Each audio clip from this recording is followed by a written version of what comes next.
In response to Trump's tariffs, the nation of Vietnam has said they will bring their tariffs on American goods down to zero.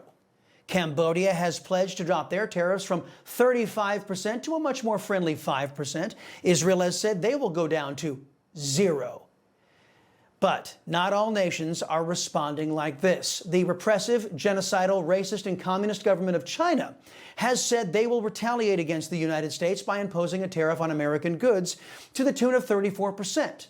This will require, of course, that the United States, under our new reciprocal tariff policy, to raise tariffs on China to match, increasing the cost of the cheap garbage they continually flood our country with. It's my hope that China keeps on raising their tariffs, forcing the United States to do the same. Why? China is doing my job for me. I have pushed for the decoupling from the communists for years. As I have told you, every dollar we send to China is turned into a bullet and a bomb to kill Americans in the future. As China raises tariffs and we respond, China will price themselves right out of the American market. So I say, thank you, Xi Jinping. Let the decoupling commence.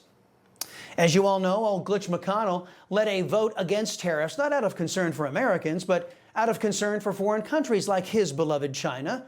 As Jordan Boyd at The Federalist points out, Mr. McConnell and his wife, longtime staples in the America Last fake GOP crowd, spent decades making themselves and China rich off the backs of Americans.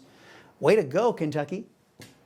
As for the America Last Democrats, they are decrying Trump's tariff regimen, but they aren't doing it because they mean it, only because the current Democrat Party hates Trump and our country. Listen to what they were saying about tariffs a short time ago.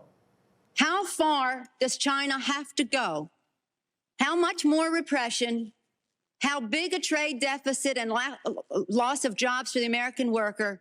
And how much more dangerous proliferation has to exist before members of this House of Representatives will say, I will not endorse the status quo? Further, what they have said is that we need to not worry about manufacturing in America, because what we should establish is a policy of unfettered free trade. We don't need tariffs. What we need is to allow corporate America the freedom to throw American workers out on the street.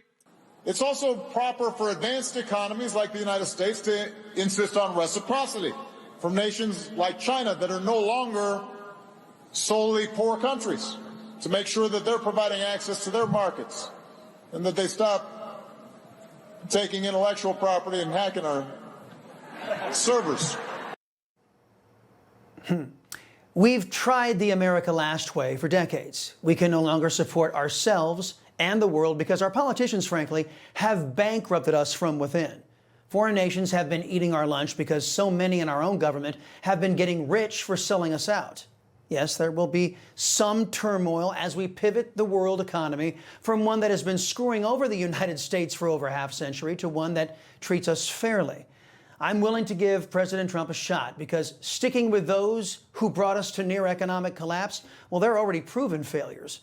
We should suffer no longer because of them. You know, folks, I thank God for my wonderful wife, my kids, my country, the greatest nation ever.